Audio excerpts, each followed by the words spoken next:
Hey guys, this is Eric Weingartner with Weingartner Racing. Today's video is about these Canfield small block Chevy heads. Now, if you've gone to a swap meet, maybe you've seen these. These have been out of production for a while, but these were really popular, probably in the late 90s, I'd say. But Canfield has since been out of business. They made small block Chevy, small block Ford, and big block Chevy. I think Terry Wilkes owns the patterns for the big block Chevys. I don't know whatever happened with the small blocks, but Fords. Anyway, this head, I'm going to show you all the flow numbers and stuff that goes with it, but this head is a super nice head, really popular back in the day. As a matter of fact, my first aftermarket set of heads were these heads, except for Jegs black labeled them. So if you ever got a Jegs 220 head back in the day, not the more recent ones, they were actually Canfields. What really excited me about those is because back in the day, these had 210 valves, and nobody else had a 210 intake valve. And at the time, just the way everybody's thinking was, the bigger the intake valve, the more it flows. I'm going to show you actual flow numbers on this so you can see, but this is a very interesting head. It was made in America. From what I heard when I called and ordered it the first time, they're like, this was patterned off the NASCAR stuff from the Pontiac 867 stuff, but this is the low port stuff, obviously. It's the same valve spacing though. But anyway, let me take it off the bench and show you some stuff. Here's a chamber view of this head. Now this head's special in the way that it's not a standard valve spacing 23 degree small block Chevy head. This one, the 220s that they had, is a 40-60 spacing, which means this intake valve was moved 40 thousandths away from the cylinder wall. So this is the cylinder wall was moved that way 40 thousandths. The exhaust valve was moved 60 thousandths towards the cylinder wall. You might be asking yourself, why in the world did they move the exhaust valve closer to the cylinder wall? And the reason for that is when they move it this way and they move the intake valve over, the intake valve gets unshrouded, but it also gives it more room because the exhaust is moved over for a bigger intake valve. So that's the biggest reason for the bigger intake valve. Now what's interesting about this is these seats are interlocking. See how you've got aluminum in between here, and it's a pretty good amount too. Typically, that's not the case. They use a bigger seat insert. So this is a 1/600 exhaust valve, but if you notice that seat insert's not very large. Usually they're doing a 1/720, and that'd make them interlock. You might say, why didn't they do something like that? Well, probably to save cost, because otherwise you have to machine the exhaust pocket, then you come back and machine the intake seat, and it goes into the exhaust. So there's two steps. This is just one, just whoop, done. Instead of cut, install seat, then cut, install seat. So it's a little bit less work in general. Now these actually came with CNC chambers, which I just blasted them so they're not as visible as what you can see. When these came out, that's monumentally new. So at the time, if you think about it, the only people that were doing heavy CNC work was AFR. But CNC chambers, that was a great deal. So that was a huge thing. Nowadays, it's so common, it's not a big deal.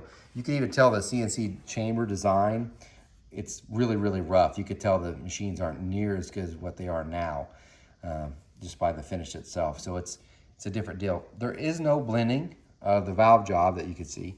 That's just how they left it. Same with the exhaust. This intake port does have a vane, which is nice. It helped out flow. So this is very interesting. This is the chamber side. Let me show you the intake face and the exhaust part. Here you have the intake face side. If you notice, these rectangular ports are really close to gasket size. So the casting back then was pretty good if you think about it, because that's really close to a 1206. It would take you very little time to actually port match that to a 1206. Now here's some other interesting stuff when they came. First off, their spring pockets are gigantic. This is 1/720, so you can run a huge spring on that. Now you might notice this little plug here, and you'll also notice it here. When I got those, I always wondered why that was too, if it's some special water thing or oil drain. No, this is when they were doing the casting. It had something to do about the way they're pouring to get it to come out, the air to come out. And then they tap it in to make the casting stronger. I know, odd. Speaking of oddities, look at their guide plates.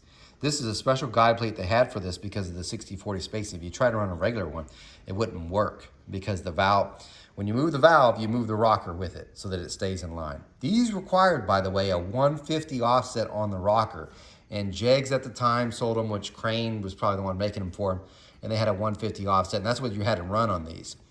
Notice the slot, how deep it is compared to the exhaust one. The exhaust, you didn't have to run an offset, only on the intake. You'd have one that was 150 this way, And on this one, it'd be 150 that way. You, again, still may be able to get those. But that's just something interesting I thought I'd share with you. Here's the exhaust ports. They're square. They're not bad as they come. And you can see the Canfield logo. They have angle plugs, obviously, but it's not bad except for one of them, and I don't think it's this one. The casting shifted over that it got through the bolt hole. Not a big deal, just something that happens. Anyway, that's what it is. It's not a bad head at all. It looks like it's going to perform well. I had a set and I loved them. And interesting. Also, because we're here, notice this freeze plug, same thing, has to do with castings. LS's have stock ones have this freeze plug at the beginning. It's also something to do with the casting to let certain materials out and just to get it to work better. I never had a problem with the castings on any of the Canfield stuff for the Chevys, but I've heard several stories about the small block Ford ones cracking. So here's what I mean, by the way. I just saw it. There it is. You see that hole? That's that. Yeah, no big deal, by the way. Don't let that spook you. That's nothing to worry about. Once the bolt's in here, it's not a big deal. If it was really close this way, maybe it wouldn't be as tight there, but it works. So anyway, that's the head. Let's look at the flow numbers. Here are the flow numbers, and yeah. So this is the intake side. This is on a 4155 bore, so it's a 400 bore, which these heads have the steam holes, so you could run them on a stock 400 block anyway. If we look at the 400 number, 251, that's really, really good. 500, 262, not so good for the size that it is. Remember, this is 220 cc's. It peaks at 281 at 700 lift. Not bad, but really good at 3, 4, not so good there at 5. And, man, it's just really good at 4. Other places, not so great. But what's most shocking is the exhaust. That sucks. So it goes 146 at 4 and just stops. It really doesn't gain much. It stays right in that area. And I've owned a set of the Jegs ones before, which are essentially these. Now, Jegs used to sell these as their own version. And then also, they then switched to the Profilers. And I don't even know if they still sell those anymore at all. But so I've had a set that I've had on the flow bench long before YouTube, and they didn't do this bad. They were like in the 180s. What I think it is, and I'm almost positive, here we have it. There's that ledge there. So this is the intake one, which kind of hurts flow. That exhaust, this is on the short side, nails it. And I think that's what's actually hurting the exhaust. So these heads themselves, what I've got to do is I've got to refresh them. So I'm going to do a valve job, surface the heads, and then the rest. Now, it doesn't have a back cut on in the intake valve either, so they might pick up some more with that. But I'm going to see if he wants me to blend this out, because after the valve job, if I blend this out, it's probably going to pick up a pretty good amount. So it's going to make me probably look like a hero on the exhaust side. So it's definitely worth doing.